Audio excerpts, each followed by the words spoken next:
Welcome, esteemed representatives, to the Galactic Memorial of Extinct Civilizations, or as those of us who work here call it, the graveyard.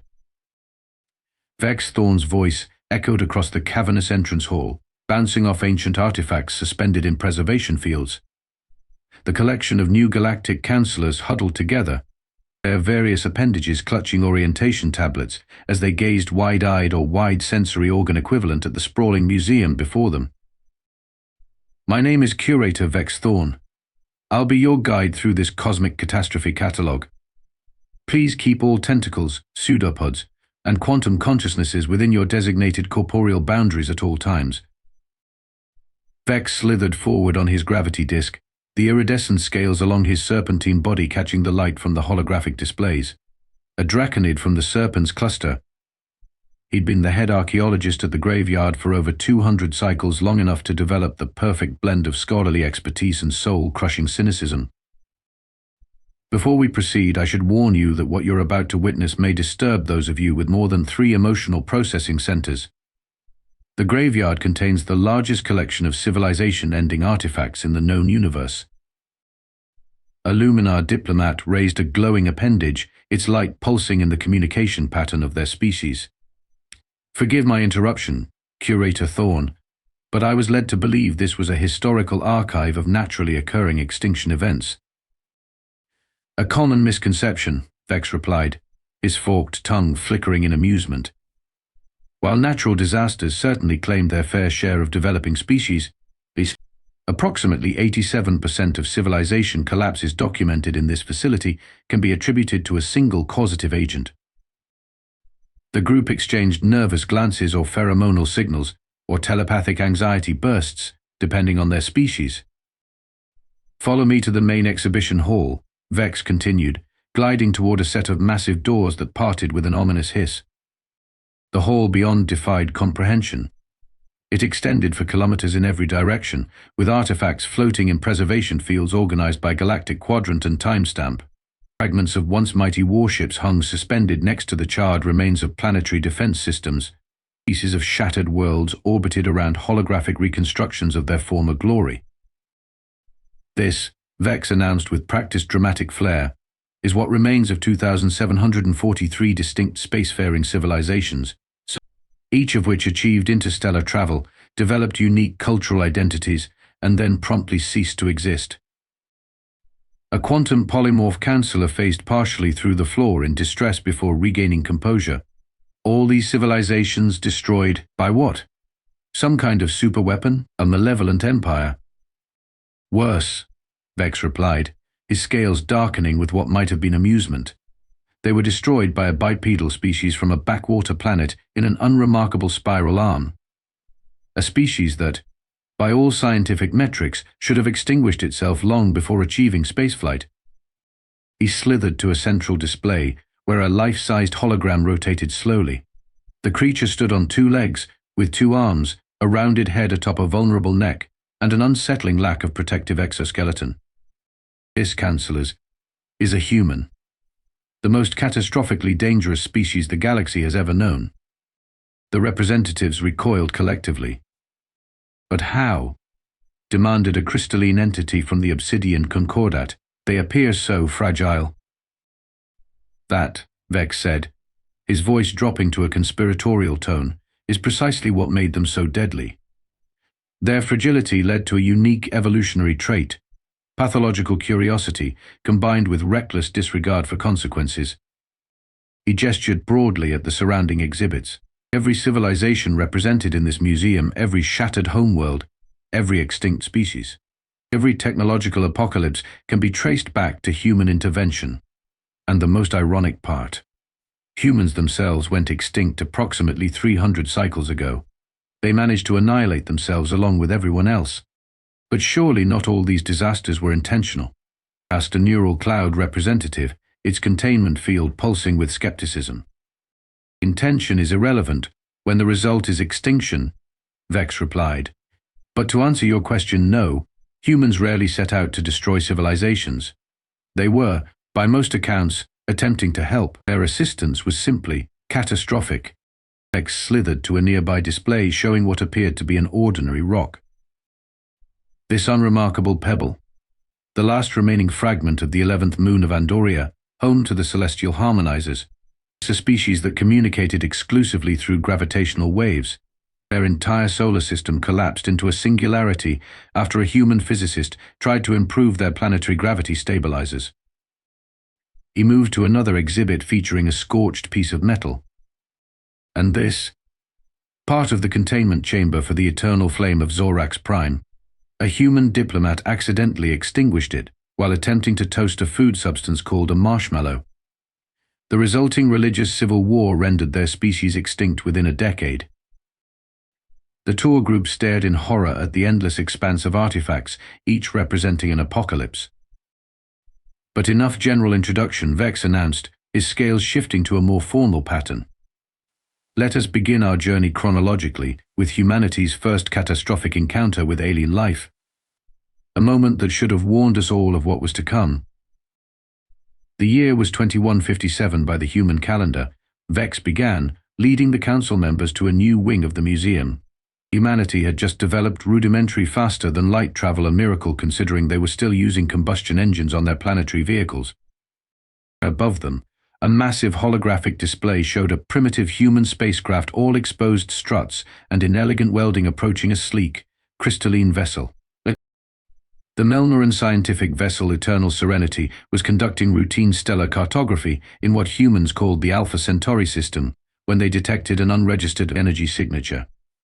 Instead of following standard protocol and reporting the anomaly, the Melnorans decided to investigate. This would prove to be the first of many fatal errors when dealing with humans. The hologram shifted to show the interior of the Melnoran ship, where tall, shadowy beings with translucent skin watched in alarm as a crude airlock mechanism attached itself to their hull. The Melnorans, being a peaceful and scientifically curious species themselves, allowed the human vessel to dock. After all, first contact protocols were clear: observe, communicate, evaluate, and only then initiate cultural exchange. Vex's voice took on a sarcastic edge. Unfortunately, humans had their own first contact protocol, which consisted primarily of what they called winging it. The hologram showed the airlock opening and a single human in a bulky spacesuit floating through, waving enthusiastically. Commander Petra Novak of the Earth exploration vessel Curiosity. Note the name, it wasn't subtle foreshadowing at all. Vex's scales rippled with sardonic amusement. Within 5 minutes of first contact, Commander Novak had violated 16 different galactic protocols, including physical contact with alien species without contamination clearance. The hologram showed the human removing her helmet, causing several counselors to emit gasps or equivalent distress signals, and extending her hand to the Melnoran captain. The Melnoran captain, understandably confused by this bizarre gesture, reciprocated, not realizing that human epidermis contained compounds highly toxic to Melnoran biology. Within hours, the entire crew was experiencing euphoric hallucinations, followed by philosophical enlightenment, and then, unfortunately, total cellular breakdown. They'd poisoned them accidentally? A counselor asked in horror. "Oh, that's just the beginning," Vex replied. The human, realizing something was wrong, attempted to help by accessing the Melnoran medical bay and randomly pushing buttons. Somehow, and our scientists still debate exactly how she managed to transmit the emergency distress signal on all frequencies while simultaneously uploading the entirety of human entertainment broadcasts to the Melnoran cultural database. The hologram shifted to show dozens of ships converging on the location. By the time the Galactic Council emergency response team arrived, the Melnorans were deceased.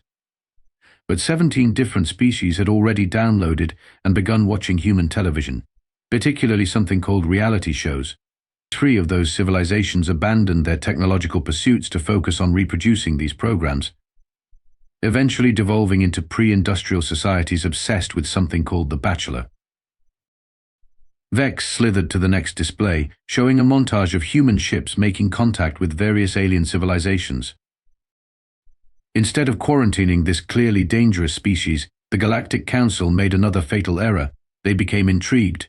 Humans displayed traits rarely seen together in evolved species: reckless bravery alongside innovative problem-solving, destructive tendencies alongside boundless creativity. and most puzzlingly, an ability to survive conditions that would instantly kill most sentient beings. The displays showed humans walking through toxic atmospheres, surviving radiation exposure, eating substances that should be lethal, and continuing to function after catastrophic physical injuries. A Zenithian philosopher once described humans as cosmically cockroaches with opposable thumbs and imagination. They simply refused to die when any reasonable species would have the decency to go extinct. Vex gestured to a particularly bizarre artifact, what appeared to be a primitive projectile weapon fused with advanced alien technology. Human ingenuity at its most terrifying. When their primitive firearms proved ineffective against the silicon-based predators of Rigel IV. A human mining engineer named Tomas Rodriguez modified his weapon using parts from their food preparation unit and power components from alien excavation equipment. The resulting device not only killed the predators but also destabilized the planet's tectonic structure. The mining colony and 3 native species went extinct, but Rodriguez survived by hiding in a refrigeration unit. How did humanity join the Galactic Council with such a record? The Luminar representative asked, light pulses betraying disbelief. The same way humans accomplished anything with a mixture of charm, luck, and catastrophic timing, Vex replied. When the insectoid hive of Betelgeuse declared war on the aquatic collective of Procyon, a human diplomatic vessel got lost between systems and accidentally intercepted a doomsday weapon. Instead of being vaporized, the humans mistook it for a communications device and tried to answer the call. Their bungling attempt somehow reconfigured the weapon to broadcast peace treaties in the languages of both warring factions. Vex's scales darkened to midnight blue. The resulting peace lasted 50 years until a human anthropologist studying the treaty accidentally revealed it was based on a translation error. The renewed war destroyed both civilizations. The curator led them deeper into the museum, toward a section marked with ominous warning signs in multiple languages. But these were merely the opening acts. Now, let me show you the first major extinction event directly attributed to human helpfulness. We call it simply the incident at Proxima Centauri. The chamber they entered pulsed with eerie blue light emanating from a central artifact, a twisted piece of metal and crystal that seemed to bend space around it. This, Vex announced solemnly, is all that remains of the Jorak civilization's sacred energy core. The Joraks were among the oldest species in the galaxy, having achieved spaceflight nearly 50,000 years before humans evolved beyond using stones as tools. Holographic displays activated around them, showing tall, elegant beings with multi-layered exoskeletons and 6 limbs arranged in perfect symmetry. Their cities appeared to be grown rather than built, with living architecture that responded to the needs of its inhabitants. The Zoraks had mastered energy manipulation at the quantum level. Their sacred core powered their entire civilization for millennia without faltering. Their technology was so advanced that even today, we understand only portions of how it functioned. Vex's voice took on a particularly sardonic tone. Enter Dr. Miles Delaney, human physicist and self-described tinkerer. The hologram shifted to show a middle-aged human with wild hair and an expression that several counselors would later describe as maniacally enthusiastic. Dr. Delaney was part of the first official human scientific exchange program. The Galactic Council, in its infinite wisdom, thought exposing brilliant human minds to advanced alien technology under strict supervision would accelerate human development while containing their more destructive tendencies. Vex gestured to a preservation field containing what appeared to be a simple notebook with handwritten equations. Delaney was assigned to study basic Jorak energy distribution systems, specifically their residential power grid. He was explicitly forbidden from accessing any critical infrastructure. This notebook contains his observations and the moment he went from authorized research to catastrophic interference. The page displayed in the hologram showed increasingly excited handwriting, with the final lines reading, "They're doing it backward." Their efficiency could be improved by at least 300% with a simple polarity reversal, and must show them immediately. Despite lacking even rudimentary understanding of Jorak quantum principles, Delaney became convinced he had discovered a fundamental flaw in their energy system, a system that had functioned flawlessly for millennia. Vex continued. When his Zorak colleagues dismissed his theories as dangerously misguided, he took the uniquely human approach of deciding to prove them wrong through practical demonstration. The hologram shifted to security footage showing Delaney sneaking into a restricted facility, using what appeared to be a homemade device to bypass security protocols. How did he defeat such advanced security? Asked a counselor. He didn't, Vex replied flatly. The Zoraks had never encountered a species suicidal enough to tamper with quantum energy systems, so their security was designed to keep out rational beings. Delaney simply walked through deadly radiation fields, holding his breath through toxic gas chambers, and manually overrode safety systems by physically breaking them. The footage showed Delaney reaching the sacred core, a pulsating crystalline structure surrounded by energy fields. At this point, Commander Nix of Zorak Security detected the breach. Vex explained as a new figure appeared in the footage, a Zorak officer with distinctive crimson markings. Commander Zephyr Nix was the highest-rated Zorak security officer in their history. By all accounts, she was methodical, thorough, and absolutely by the book. The footage showed Nix confronting Delaney, mandibles moving in what xenolinguists had translated as increasingly urgent warnings. The fatal flaw in Commander Nix's approach was her reliance on rational argument and the assumption that no sentient being would knowingly risk planetary annihilation to test an unproven theory.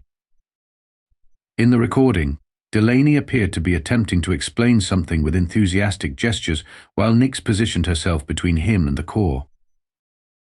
According to the recovered audio, Vex continued, Delaney's final words were, "Look, I completely understand your concern, but I've triple-checked the math. It's going to work beautifully. Just trust me for 30 seconds.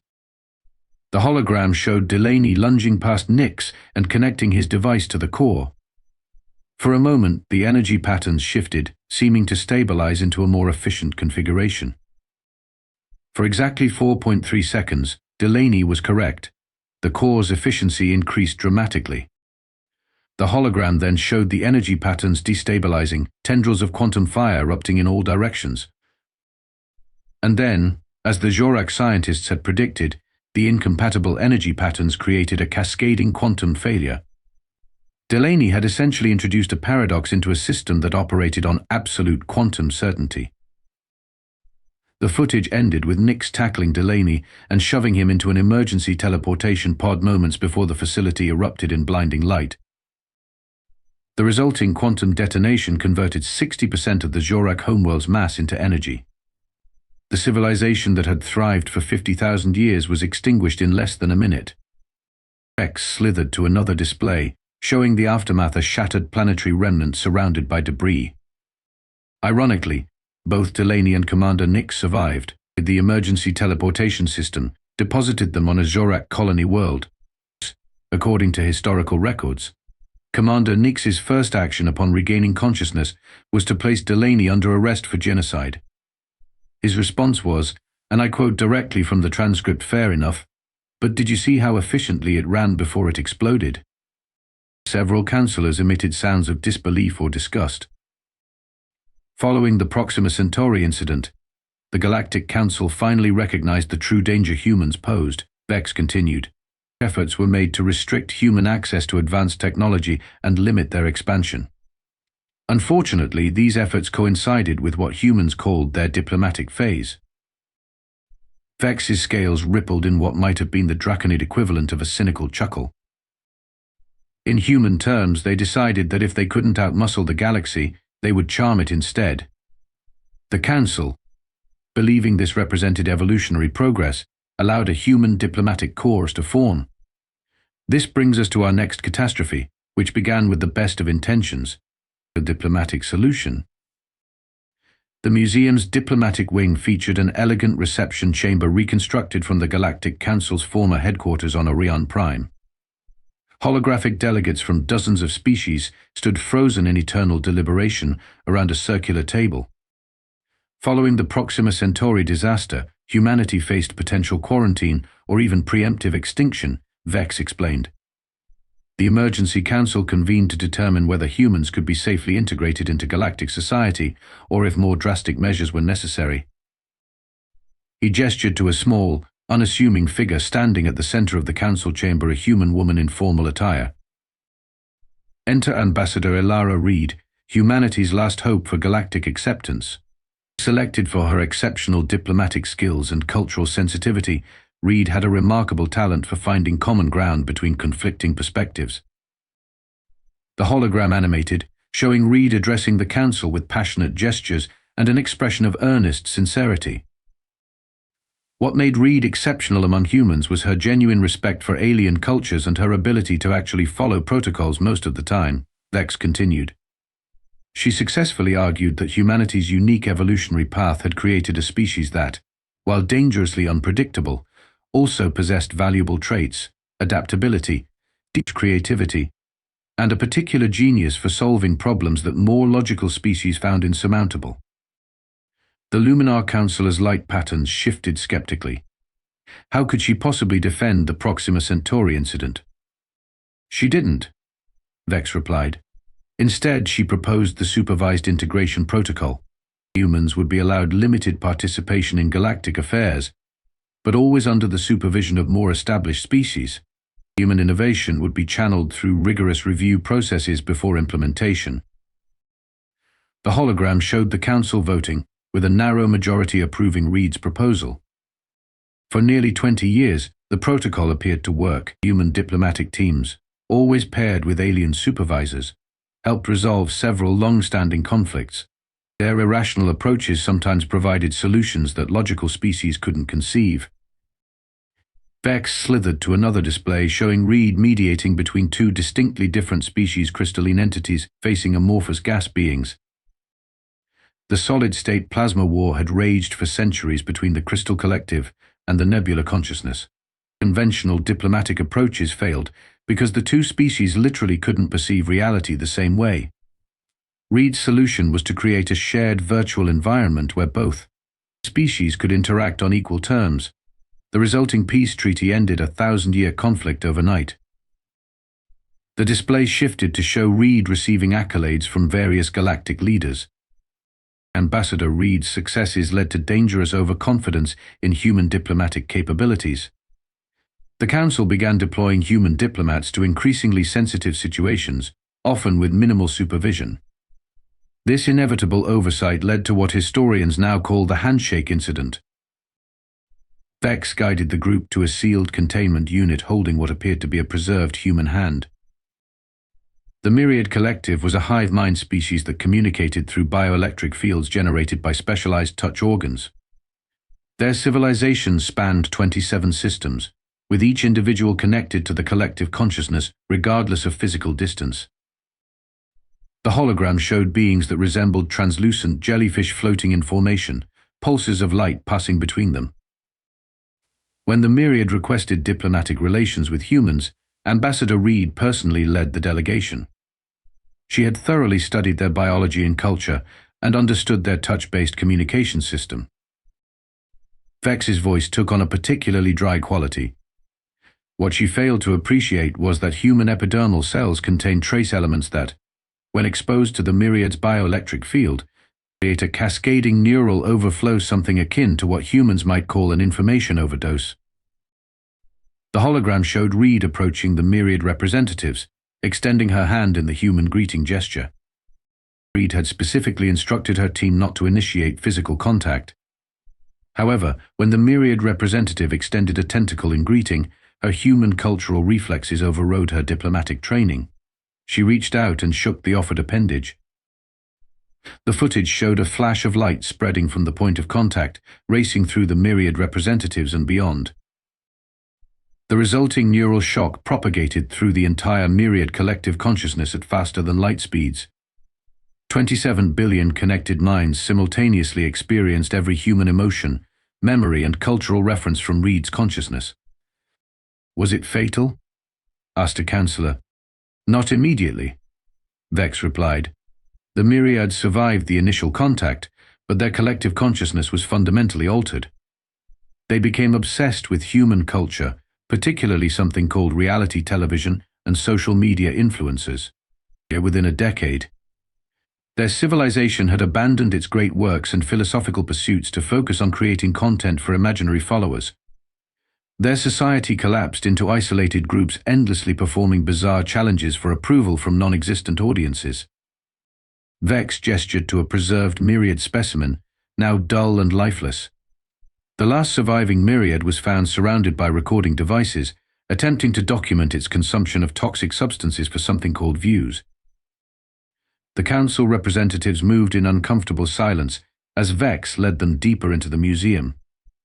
Ambassador Reed's career survived the myriad catastrophe partly because she genuinely had followed protocols until that final reflexive handshake, and partly because humans had become indispensable to galactic diplomacy. Their irrational approaches continued solving problems that had stymied logical species for generations. They entered a chamber filled with diplomatic treaties and agreements, each displayed with both its intended outcome and actual result. The Proxian Peace Accords, intended to end territorial disputes in the Crab Nebula, actually created a power vacuum exploited by pirate syndicates. The Deltarian Trade Agreement, meant to stabilize currency exchange, accidentally introduced speculative financial instruments that crashed 14 planetary economies. Vex paused before the largest display, a holographic rendering of a massive fleet of ships converging on a distant star system. And finally, the Arcturus Expansion Initiative, humanity's most ambitious diplomatic achievement, and, ultimately, the beginning of the end for multiple civilizations, including their own. This brings us to our penultimate chapter, the final expedition. The chamber they entered was dimmer than the others, illuminated primarily by a holographic representation of a stellar anomaly, a pulsating sphere of energy surrounded by swirling cosmic debris. By the year 2294, humans had established themselves as valuable, if unpredictable, members of galactic society. Vex began. Their diplomatic corps had resolved numerous conflicts. Their scientists had contributed significant innovations, always under supervision. Of course, and their natural adaptability had made them useful explorers for environments hostile to most species. The hologram expanded to show a massive ship under construction in orbit around a gas giant. The Quasar Dominion, one of the oldest and most technologically advanced civilizations in the galaxy, proposed a joint expedition to investigate a unique stellar phenomenon on the galactic edge, an energy signature unlike anything previously recorded. The Dominion provided the technology, while humans contributed their exploration expertise and characteristic, adaptability. The holographic ship came into clearer focus, a sleek, impossibly complex vessel with sections clearly designed for different species. The Stellar Observatory Boundless Inquiry represented the pinnacle of cooperative galactic engineering. 57 species contributed to its design and crew complement. At its helm, Captain Theodora Barnes, veteran of 17 deep space expeditions and the most decorated explorer in human history. The display shifted to show a stern-faced human woman with close-cropped silver hair and penetrating eyes. Captain Barnes had a reputation for bringing her crews home alive, often through what official reports delicately described as unconventional decision-making. In less diplomatic terms, she regularly ignored protocols, took insane risks, and somehow succeeded where more logical approaches would have resulted in certain death. Vex gestured to a collection of medals and commendations displayed in a preservation field. Before the final expedition, Barnes had already survived the collapse of the Vega Portal Network, the Titan Moon Rebellion, and the Third Arcturian Plague. Her personnel file contained no fewer than 342 official reprimands, alongside 89 commendations for exceptional service. The hologram shifted to show the massive ship approaching the stellar anomaly, which pulsed with increasing intensity. The Boundless Inquiry reached the anomaly after a 3-month journey. Initial scans confirmed it was unlike anything previously encountered, a tear in spacetime leading to what appeared to be another universe with fundamentally different physical laws. NT. The Councilors watched as the ship established orbit at what should have been a safe distance, deploying automated probes toward the phenomenon. The Quasar Dominion scientists, led by Grand Theorist Lux, established strict research protocols. All exploration would be conducted via remote probes. A direct interaction with the anomaly was expressly forbidden. The hologram showed activity within the ship crew members from dozens of species monitoring data streams as information flowed back from the probes. For the first week, everything proceeded according to plan. The anomaly was yielding unprecedented scientific data. The Quasar Dominion was particularly interested in the exotic energy signature, which showed potential applications for their dimensional engineering projects. Vex's scales darkened as the hologram revealed a sudden power fluctuation on the ship. On the 8th day, a probe malfunction caused a feedback surge through the ship's sensor array.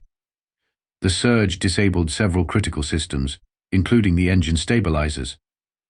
The boundless inquiry began drifting toward the anomaly. The footage showed Captain Barnes on the bridge, issuing rapid commands as the crew worked to restore systems. According to the recovered logs, the ship's drift could have been halted by immediately jettisoning the aft research modules, a procedure that would have sacrificed valuable equipment but saved the vessel. Grand Theorist Lux ordered this standard emergency response. The hologram zoomed in on Barnes and a tall, luminous being engaged in what appeared to be a heated argument. Captain Barnes countermanded the order when she learned that a quasar engineer named Helix was trapped in one of the modules scheduled for jettison. Dominion protocol was clear. The survival of the mission outweighed individual considerations, particularly when multiple species and civilizations were represented on board. The footage showed Barnes moving with decisive purpose, manually overriding the jettison sequence and instead directing all available power to the shields. Barnes took personal command of a rescue team, venturing into the damaged section, while ordering the ship's remaining power diverted to a makeshift tractor field, an untested modification she improvised with the help of the ship's AI. Vex gestured to a charred piece of equipment in a preservation field. This fragment of Barnes' environmental suit contains the last recorded communications from the rescue mission. Her final log entry stated, "Reached Engineer Helix. Structural integrity failing. Implementing contingency plan C." The hologram showed Barnes and her team reaching the trapped quasar engineer, only to find their return path cut off by collapsing bulkheads. With no viable escape route, Barnes made her final catastrophic decision. She ordered the rescue team to use a maintenance airlock to spacewalk across the ship's hull to reach safety, while she remained behind with the injured engineer. The footage showed Barnes helping the luminous quasar into a reinforced containment pod, the alien equivalent of an escape pod. Inexplicably, instead of joining the quasar in the escape pod, Barnes manually launched it, then turned her attention to the ship's remaining systems. According to the final sensor logs, she diverted all remaining power to the engines in an attempt to push the ship away from the anomaly. The hologram showed the massive vessel straining against the pull of the spacetime distortion, gradually gaining distance. For approximately 3 minutes, it appeared Barnes' desperate gambit might succeed. The ship began moving away from the anomaly while the escape pods reached safe distance. Vex's voice grew softer. And then, in a final irony, the quasar escape pod's propulsion system activated automatically, a safety feature designed to move it away from any potential threat. The pod's exotic energy signature, combined with its sudden acceleration, created a harmonic resonance with the anomaly. The hologram showed a beam of energy connecting the anomaly to the escape pod, then spreading to encompass the ship, then expanding outward at impossible speed. The resulting cascade expanded at faster-than-light velocity, creating a wave of altered physics that consumed everything in its path. Within hours, it had engulfed 16 star systems, within days thousands. The effect continued expanding for nearly a year before finally dissipating. Vex gestured broadly at the surrounding museum. By the time it ended, 70% of all spacefaring civilizations had been affected. Most simply ceased to exist as the fundamental laws governing their biology or technology changed. Others lingered for decades before collapsing from the aftereffects. "And humans?" asked a counselor quietly. "Earth was among the first worlds consumed by the anomaly wave," Vex replied. Humanity, along with the Quasar Dominion and 45 other major civilizations, effectively vanished from the galaxy within the first month. The remaining species, including my own, survived only because we inhabited the galactic regions furthest from the event origin. Vex led the stunned representatives toward the final chamber of the museum. "And so we come to our conclusion. and the answer to the question posed by this museum's name, why the Galactic Graveyard only has one name on every tombstone. The final chamber was smaller than the others, more intimate. At its center stood a simple memorial, a replica of a human cemetery with rows of tombstones stretching into the distance. Each stone bore a human name, despite representing entire extinct civilizations. After the final catastrophe, as it came to be known, the surviving species formed a recovery council, Vex explained. Our first task was to document what had been lost to create a memorial for the thousands of cultures and trillions of individuals who had perished. He slithered closer to the central monument. During this process, a curious pattern emerged. In virtually every documented extinction event involving humans, at least one human had died attempting to prevent or mitigate the disaster. Often, they were the very humans who had inadvertently triggered the catastrophe in the first place. Vex gestured to the tombstones. Miles Delaney didn't flee when the Zorak core began to destabilize. He stayed, frantically trying to reverse his modifications until the final moment. Elara Reed spent the rest of her life trying to rehabilitate the Myriad Collective, eventually sacrificing herself in an experimental procedure meant to restore their original consciousness. And Theodora Barnes chose certain death to give others a chance at survival. He turned to face the representatives directly. The committee tasked with designing this memorial faced a dilemma: how to honor the lost civilizations while acknowledging the role humans played in their destruction. The solution was this. Each extinction event is represented by the name of the human most directly connected to it, not as an accusation, but as a recognition of their final, and futile attempts at redemption. Vex moved to a particular tombstone, larger than the others, bearing the name Theodora Barnes. Humans were, without question, the most dangerous species the galaxy has ever known, but not for the reasons most assume. Their danger didn't stem from malice or territorial aggression, traits common among many species. It came from their unique combination of characteristics: boundless curiosity without corresponding caution, remarkable empathy without logical restraint, and most fatally, an unshakable belief that they could and should fix anything broken. His scaled hand traced the inscription on Barnes' tombstone: "She died that others might live."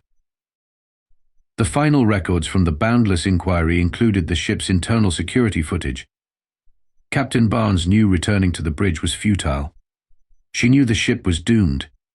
Yet her last recorded actions were not attempts to save herself, but to send a warning to other vessels, and push her ship away from the anomaly actions that might have succeeded if not for the cruel coincidence of the escape pod's automated systems. Vex's voice took on an unexpected quality, something almost like respect. In my 300 years curating this museum, I've come to a conclusion that many find controversial. Humans weren't evil. They weren't malevolent destroyers. They were, perhaps, the most tragically heroic species the galaxy has ever known. He gestured to the vast memorial. Every name here represents not just a disaster, but a human who died trying to prevent it. They caused more destruction than any species in galactic history, yet no species tried harder to save others, even at the cost of their own lives. A counselor moved forward, the crystalline entity from the obsidian concordat. "Why do you seem almost fond of them, curator? They destroyed countless civilizations, including their own." Vex was silent for a moment, then slithered to a small, personal display case he had thus far ignored. Inside was what appeared to be a primitive data storage device with human markings. "Because I owe my existence to them," he said quietly. "The Draconid enclave my species was among the civilizations affected by the final catastrophe. The anomaly wave altered our sun's radiation output, making it lethal to our biological processes. We faced extinction within a generation." Vex activated the small display case, which projected a hologram of a human woman in a laboratory, working frantically amidst equipment clearly designed for much larger beings. Professor Diana Sullivan, xenobiologist aboard the human rescue vessel Restoration. When Earth received the initial distress signals before being consumed by the anomaly, they dispatched help without hesitation despite knowing the danger. Sullivan's team reached our homeworld just as the radiation changes began taking effect. The hologram showed Sullivan arguing with her superior officers, gesturing emphatically at data displays. When her captain ordered a retreat due to the spreading anomaly, Sullivan refused to leave. She transferred all her research data to the departing ship and remained behind with a volunteer team of 7 humans. They established a research outpost on our toxic homeworld and worked to develop a genetic modification that would allow Draconids to survive the altered radiation. Vex's scales shifted to a pattern that indicated deep emotional significance in Draconid culture. The humans knew they were trapped. They knew Earth had already been lost. Yet they worked tirelessly for 3 years, testing modification after modification on themselves to avoid risking Draconid lives, suffering radiation poisoning and slow cellular breakdown. The hologram showed Sullivan, noticeably deteriorated, celebrating with her remaining team as a test finally showed positive results. 2 days before the anomaly wave reached our system, Sullivan's team succeeded. They deployed the genetic modification through our atmosphere. Only 60% of our population survived the transition, but without them, we would have vanished entirely. Vex's voice softened further. My egg clutch was among the firstborn with the human modifications. We carry their genetic influence to this day, a permanent reminder of their final gift to us. He gestured once more to the vast field of tombstones. So you see, this place is not merely a record of destruction. It is a testament to a species that, despite its catastrophic flaws, never stopped trying to help even those they had inadvertently harmed, even when it cost them everything. He turned back to the council representatives. The official purpose of this museum is to warn future generations about the dangers of reckless innovation and cultural interference. But its deeper purpose, I believe, is to remember the complex truth about humanity. They were simultaneously the most destructive and the most selflessly heroic species we have ever encountered. Vex slithered to the exit, his voice taking on its original professional tone. And that concludes our tour of the Galactic Memorial of Extinct Civilizations. The gift shop is to your right, where you can purchase replicas of human artifacts and educational materials about preventing similar catastrophes in your own development cycles. As the representatives moved toward the exit, a neural cloud entity lingered, its containment field pulsing with curiosity. Curator Thorn, it communicated, you never answered the original question. Why does every tombstone bear only a human name? Surely the memorial could list both the human involved and the civilization lost.